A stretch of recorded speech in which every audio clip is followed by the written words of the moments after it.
C'est mercredi les amis, et oui, la journée des enfants. Je suis toujours hyper impressionné quand je vois leur énergie, leur dynamisme, leur besoin de se dépenser. Tandis que nous, adultes, c'est plus trop ce que c'était quoi. Mais ça tombe bien, parce que c'est l'heure d'y remédier. Vous suivez le programme 7 Days, le booster qui va changer votre vie. C'est le plus complet, c'est le plus rapide, et c'est pour vous, parce que je vous aime mes amis. C'est parti pour le jour numéro 3.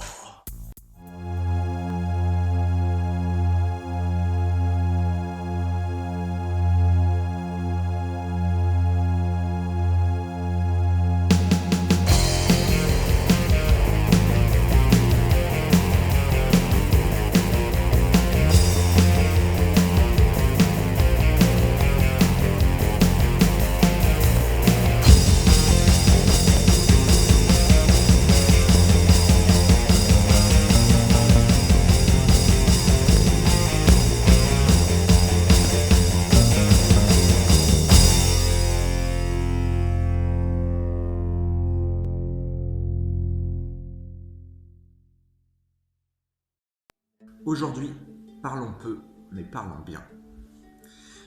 Je ne vais pas vous vanter les mérites que procure l'activité physique sur votre santé. Je considère que vous êtes déjà bien informé sur ce sujet. Si toutefois ce n'est pas le cas, je vous incite à taper le mot sport et santé dans la barre de recherche de votre navigateur. Ne perdons pas le focus sur l'objectif principal de ce programme, qui est non pas d'améliorer sa santé, mais celui d'acquérir et de mettre en pratique quelques outils et quelques habitudes afin de vous développer et d'être plus performant au sein de votre vie. Chose dite. Pour ce faire, tout comme notre ordinateur, après avoir tourné toute la journée, votre cerveau a besoin de refroidir.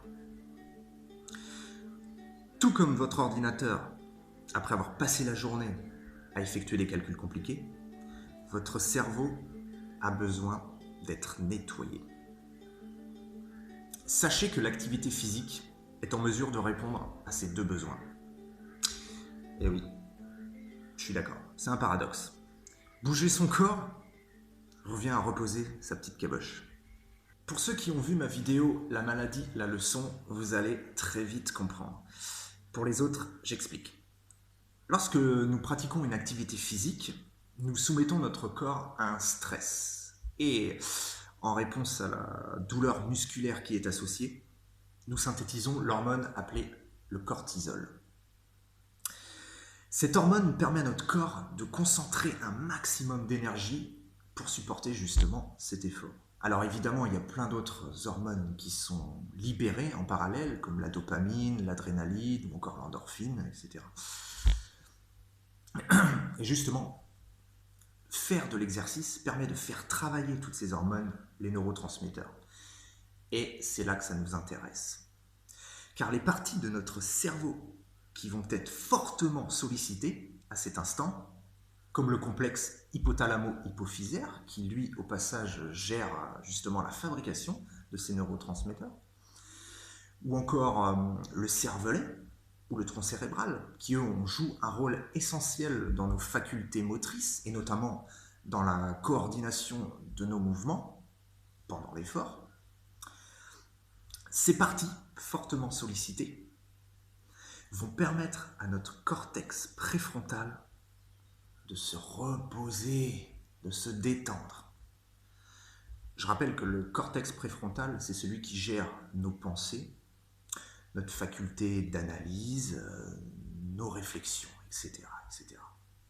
Plus notre niveau de cortisol est élevé, moins on est apte à prendre de décisions et de facto à être objectif.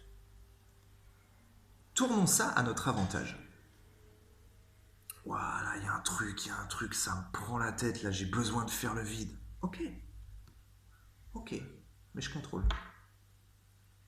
J'augmente mon niveau de cortisol, je focalise mon énergie à l'arrière de mon cerveau, je fatigue mon corps, de toute manière, c'est pas grave, c'est bon pour ma circulation sanguine. Et pendant ce temps-là, je repose mon esprit. Vous pigez le truc ? Hier, on parlait d'être focus, d'être concentré sur son objectif. Pour ça, il faut faire des pauses. Mettez votre cerveau en pause, les amis, c'est important. Pour ça, faites de l'exercice. Faites de l'exercice. Alors pour ceux qui font déjà du sport régulièrement, la suite vous sera d'aucune utilité, je suis désolé.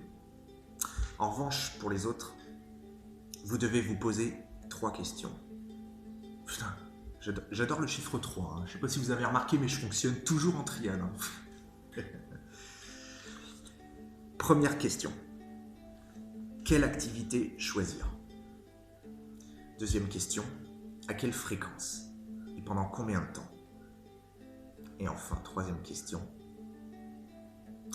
Comment se motiver pour démarrer? Quelle activité choisir? Je suis désolé, ça dépend encore de 3 choses. C'est encore une triade. Ça dépend bien évidemment de vos goûts. Ça dépend également de votre condition physique. Et ça dépend du milieu dans lequel vous vivez. Si vous vivez à la campagne, je vous conseille de pratiquer une activité en extérieur. C'est toujours bon de respirer de l'air frais. Maintenant, si c'est plus compliqué, que vous vivez en appartement, trouvez une activité qui nécessite moins d'espace. De toute manière, toutes les activités sont bonnes à partir du moment où elles vous permettent d'accélérer votre rythme cardiaque. Parce que n'oublions pas, le cerveau kiffe le cardio. Ça rime, le cerveau kiffe le cardio. Maintenant, pour ceux qui sont moins résistants, vous êtes peut-être une personne âgée, ou pas, mais vous avez peut-être des problèmes d'articulation. Pas de panique. La marche, c'est bien. Vous pouvez marcher avec un rythme soutenu, un peu de la manière de la marche nordique. C'est super efficace et c'est suffisant. Ça, c'est royal. Ok ? Quelque chose d'important. Restez en adéquation avec vos axes de focalisation. Vous savez, les axes qu'on a vus hier. Restez en adéquation avec. Par exemple, si votre objectif c'est de mettre de l'argent de côté et que vous avez déjà du mal à boucler les fins de mois, ne vous lancez pas dans le cyclisme avec le vélo de compète, le super casque, pas de prise au vent, etc. Non, parce que là, vous allez ruiner vos efforts. Vous comprenez ? Encore une chose, variez vos exercices. Variez vos exercices. D'une, votre corps appréciera. Et de 2, ça vous évitera de tomber dans le piège de la lassitude. Et ça sera important pour la motivation. Deuxième question. À quelle fréquence et pendant combien de temps? Moi, ce que je vous conseille, c'est de faire de l'exercice quotidiennement. Attendez, je sais, c'est pas facile, mais je ne vous demande pas non plus de courir un marathon tous les jours. Non, c'est pas ça. Vous pouvez faire une activité un peu plus conséquente, 1-2 fois par semaine, pas de souci. Mais les autres jours, je vous conseille quand même de faire de l'exercice tranquille à la maison, mais d'en faire quand même tous les jours. C'est important de stimuler son corps de manière quotidienne. Pour ce qui est du temps à y consacrer, commencez petit. Commencez petit. Fixez-vous 10 minutes, un quart d'heure tous les jours. C'est déjà bien. Après, si vous avez envie d'aller plus loin, augmentez, tout doucement bien sûr, mais augmentez. C'est à vous de gérer ça, suivant le temps que vous voulez y consacrer en fait, tout simplement. Donc, voilà. Mais déjà, si vous faites un quart d'heure tous les jours, c'est excellent. Un quart d'heure, c'est excellent. Troisième question. Comment se motiver pour démarrer? Cette foutue motivation. Celle qui aime bien tirer la langue à notre cher pouvoir de volonté. On est tous pareils. Planifiez. Notez-le dans votre emploi du temps. Vous notez le où, quand, comment et pourquoi. Je fais du sport. Où? À l'extérieur. Quand? Ce matin à 9 h. Comment? En courant, si vous avez envie de courir. Pourquoi? Parce que j'ai envie d'aller sortir le chien. Qu'est-ce qu'il raconte le mec? Sortir le chien? Bah ouais, sortir le chien.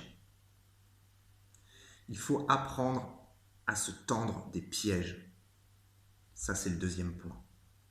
Tendez-vous des pièges. Au lieu de vous donner des excuses pour ne pas faire de sport, du genre « Ah non, là, je vais pas faire de sport parce que j'ai gna à faire. » Trouvez-vous des excuses pour faire du sport. Ah bah aujourd'hui, je vais faire du sport parce que j'ai mon chien à sortir. Ou encore plus vicieux. Aujourd'hui, je vais faire du sport parce que j'ai pas du tout envie de m'occuper de mes gosses ce matin. Ouais, comme ça. Tendez-vous des pièges. C'est ce qui m'amène au troisième point. Préparez vos affaires à l'avance. Préparez vos affaires. Il faut que tout soit prêt. Le matin, vous vous levez, votre tenue est prête, vous l'enfilez directement. Et ça, mes amis, c'est le piège ultime. C'est le piège ultime. Mes amis, vous avez toutes les cartes en main. Je vous invite à aller sur le net pour trouver les exercices qui vous correspondent. Il y a tout un tas de coachs sportifs sur YouTube qui sont vraiment, vraiment excellents. Allez-y et trouvez votre bonheur. Quant à moi, je m'arrête là. Mon job est terminé. Je compte sur vous pour vous y mettre. Je sais, je le répète, mais c'est important, mes amis, si vous voulez obtenir des résultats. Je vous souhaite alors bon courage et je vous dis à demain. Ciao.